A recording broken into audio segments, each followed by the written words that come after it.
সবার উদ্দেশ্য এক ছিল, কিন্তু পরবর্তীতে এখন কেন সবার মধ্যে এত বিভক্তি তৈরি হয়েছে? মানে আপনি দেখেন যে 24-5 আগস্টের আগে সবার কিন্তু উদ্দেশ্য এক ছিল, কিন্তু এখন মানে এক দল আরেক দলের মানে পেছনে লেগে আছে। সব দল একই ছিল, কিন্তু এটা এখন আর সেই জায়গাটা কেন নাই? এটার কারণ ছিল আপা, এই ওই সময়টাতে সকলের কমন এনিমি ছিল শেখ হাসিনা। ফেসিবাদ ছিল বাংলাদেশের মানুষের মূল লক্ষ্য উদ্দেশ্য, যে ফেসিবাদ থেকে মুক্তি পেতে হবে। এবং যখন মানুষ দুর্দিনে থাকে তখন খুব সফটেড থাকে, যেমন আপনি হুম। সবাইকে নিয়ে যেভাবেই হোক আমাদের উদ্ধার করতে হবে, তখনকার মন মানসিকতা ছিল। হাসিনাও বলতো বিএনপি জামাত, মানে গালি দিতে গেলে হুম। দুইটা দলের নাম উচ্চারণ করতো। আর যারা আমাদের পক্ষের শক্তি, আমরাও বলতাম বিএনপি জামাত ঐক্যবদ্ধভাবে আমাদের এই ফেসিবাদকে তাড়াতে হবে। তার মানে কনসেপ্ট ক্লিয়ার যে আমরা এককভাবে কোনো কিছু অর্জন করতে পারবো না, সম্মিলিত হুম। প্রচেষ্টায় আমরা করব। আর শেখ হাসিনাও জানতেন যে তিনি একটা দলকে দমায়ে রাখলে হবে না, দুটাকে একসাথে দমায়ে রাখতে হবে। তো এখন হুম। যেহেতু সুদিন এসেছে, স্বার্থবাদী কিছু মানুষ তো সবসময় থাকে লুকায়িত। আপনি যেটা একটু আগে বলার চেষ্টা করছেন যে 5ই আগস্টের আগে কথা বলার মানুষ ছিল খুবই কম, এখন হুম। বহুত হুম। মানুষ কথা বলে, কিন্তু তারা কথা বলে 5ই আগস্টের পরে। You have to understand that, মানে কেস হুম। যে 5ই আগস্টের পরে তো আপনি যে কোনো জায়গায় কথা বলতে পারেন, আপনাকে কেউ গুলি মারছে না, আপনাকে কেউ হুমকি দিচ্ছে না, বিদেশে পালাইয়া থাকতে হচ্ছে না, ফ্যামিলি বাদ দিয়ে আর একটা রাষ্ট্রে থাকতে হচ্ছে না। এই যে জায়গাটা, এরা আসলে এটা অনুভব করবে না। তো আমরা হুম। যখন সেটা করেছি সেই সময়টা ছিল একটা চ্যালেঞ্জিং, একেবারেই চ্যালেঞ্জিং। আপনার চ্যানেল বহুবার ক্র্যাশ করা হয়েছে, আপনার পেজ নষ্ট হুম। করে হুম। দেওয়া হয়েছে, এটা তো আমি সাক্ষী। হুম। আপনার পেজ গুলো উদ্ধার, এখনো অনেক পেজ আছে যেটা উদ্ধার হয়তো করতে পারেন নাই। তো এই যে হুম। একটা কঠিন পরিস্থিতির টা ছিল, সেটা আসলে অনুভূতিতে আসলে তারাই বুঝবে যারা সেটা সেই সময় সার্ভাইভ করেছে, বা মানে মানে সেই সময় যারা এটা উপভোগ করেছে, বলতে কষ্টটা সরাসরি দেখতে পেয়েছে তারা। তো আজকের হুম। বাংলাদেশের ক্ষেত্রে এই যেহেতু ক্ষমতায় চলে এসেছে এক দল, আর এক দল বিরোধী দল হয়েছে, একে অপরের পিছনে এখন সেই কৃতজ্ঞতা বোধের জায়গাটা আমার মনে হচ্ছে আগের চেয়ে কমে যাচ্ছে, দূরত্ব বেড়ে যাচ্ছে, এবং হুম। পাওয়া না পাওয়ার বেদনা শুরু হয়ে গিয়েছে, যেটা আমি মনে হুম। করি একজন দেশপ্রেমিক হিসেবে আমাদের মোটেই কাম্য ছিল না।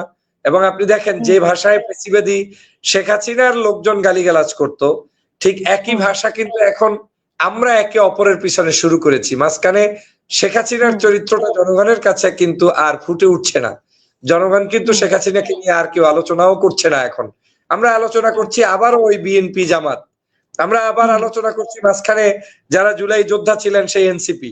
তার মানে কি দাঁড়ালো? মানে এই কালচারটা থেকে আমরা এখনো বের হতে পারিনি। এজন্য আপা আসলে আমাদের বড় তার মানে মানসিকতা। শেখ হাসিনার এখানেই সার্থকতা। শেখ হাসিনার স্বভাবগুলো সবার মধ্যে ঢুকিয়ে দিয়ে দিয়ে না গেছে, দিয়ে মানে গেছে, দিতে না সেটা পেরেছে। তো অবশ্যই 16 বছর পর্যন্ত সে এটা ইনপুট করেছে, এখন আমরা সেটা আউটপুট করছি আর কি। আর হুম। বাংলাদেশের হুম। যে চেতনায় আপনি দেখেন বিপ্লবটা হয়েছে বা অভ্যুত্থান হয়েছে, আমি তো বিপ্লব বলি যে এটা একটা মানুষের আবেগের জায়গা থেকে হয়েছে, ইমোশনের জায়গা থেকে হয়েছে, চেতনার জায়গা থেকে হয়েছে। তো সেটা তো আস্তে আস্তে আমরা ধারণ করতে হবে, আমরা সেটা ভুলে যাচ্ছি। এখন আমরা হুম। চিন্তা করতেছি বিজয় হয়েছে, আমার কিছু অর্জন করা দরকার, আমার বাড়ির মালিক হুম। হওয়া হুম। দরকার, রাজনীতিতে প্রতিষ্ঠিত হওয়া দরকার, অর্থ সম্পদ থাকা দরকার। এই যে মানসিকতা চলে আসছে, ভালো, এটা থাকবে, কিন্তু এটা আসার হুম। কারণে যেটা হয়েছে, নীতি নৈতিকতা বিবর্জিত সকল কাজ আমার কাছে এখন ফ্রেশ মনে হচ্ছে, কিন্তু এটা তো আসলে ছিল না। দেখেন একটা সময় আমরা গুমের শিকার হতাম, খুনের শিকার হতাম, হ্যাঁ, মানুষকে জেলের মধ্যে নিয়ে যেত। এখন হুম। আপনাকে জেলে নেয় না, গুম শিকার হন না, কিন্তু আপনি সামান্য একটা গালিগালাজও সহ্য করতে পারেন না। ধরেন কোন হুম। এক হুম। নেতা, ছোট একটা দল, আমি এখন ওই হুম। আলোচনা প্রসঙ্গেই আসি, যে এনসিপি হুম। একটা ছোট্ট দল, ধরেন সারাদিনও হুম। যদি ওদের কোনো একজন নেতা রাস্তার উপরে দাঁড়িয়ে মাইক পাশটা হুম। টাঙ্গিয়ে আমাকে আপনাকে গালি দেয়, কি আসে যায়?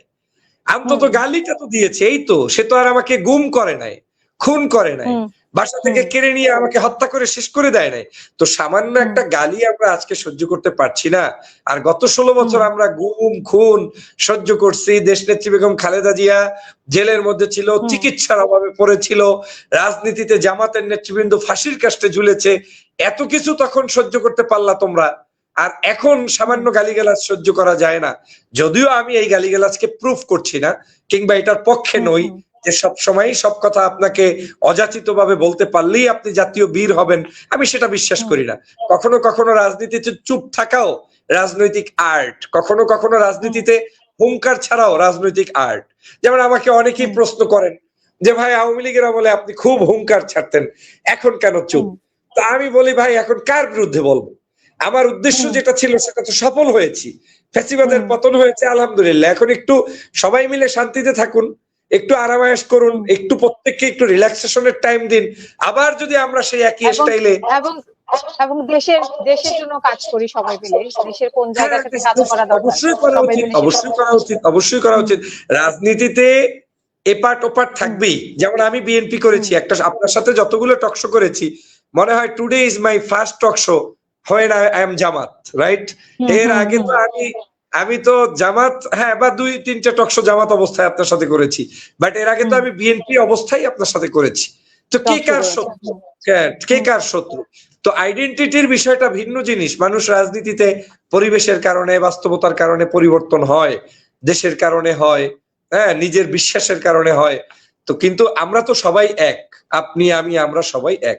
সেই জায়গা থেকে আমি বলছি যে আমাদের মাঝে মাঝে সহনশীল আচরণ করা, চুপ থাকা, এটাও একটা আর্ট, এটাও একটা সৌন্দর্যতা। যেমন আমি যেটা মনে করি, সরকার এসেছে, তার প্রতিবাদ আমার করতে হবে। কোনটা করতে হবে? যেটা আমি চাই। যেমন আমি সংস্কার নিয়ে প্রতিবাদ করতে পারবো, কিন্তু আমি ব্যক্তিগতভাবে তারেক রহমানকে গালিগালাজ করার দরকার নাই তো। তিনি প্রধানমন্ত্রী হয়েছেন, তাকে কাজ করতে আমি সুযোগ দেই, তিনি তার মতো কাজ করুক, বিরোধী দল তার কাজ শো করুক, কিন্তু at the same time, right, at the same time 6 মাসে কি একটা 6 মাসে একটা দল কি ফেসিবাদী হয়ে উঠতে পারে কিনা, এমন প্রশ্ন কিন্তু এখন দেখা দিয়েছে। যেভাবে এনসিপি ফেসিবাদী সরকার বলছে, এবং এই ফেসিবাদীর কারণে তাদের থাকতেই দেওয়া হবে না। আমি আমি আপা এটা স্পষ্ট বিশ্বাস করি না যে ফেসিবাদ বিএনপি এখনই হয়ে গিয়েছে। তবে ফেসিবাদের পথে না হাঁটে এজন্য বিরোধী মতের মানুষরা সতর্ক করছে।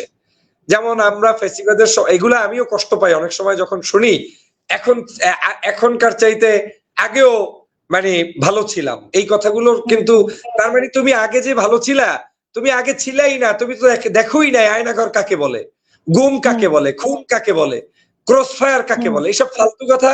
এগুলা আসলে রাজনৈতিক ভাষা হতে পারে না যে আমরা ফেসিবাদ বলতে কি, আপনি এখন পর্যন্ত কি সেই র্যাবের ক্রসফায়ার, আপনি আওয়ামী লীগের আমলে আওয়ামী লীগের কমিশনারকে যে হত্যা করলো মনে আছে আপনার নিশ্চয়ই, এক মেয়ে মা তারা ফোনে লাইভে শুনতে পাচ্ছে যে তার বাবা কমিশনারকে হত্যা করছে, এসকে সিনহাকে হত্যা করছে, এম ইলিয়াস আলী গুম হয়ে গিয়েছে, আমাদের এই যে মীর কাশেম আলীর সন্তান আরমান, আমান আল আজমি, গোলাম আজমের সন্তান, এরা আয়নাঘরের সাক্ষী।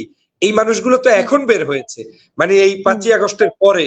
কিন্তু আমি মনে করি না যে সেই পর্যায়ে চলে গিয়েছে।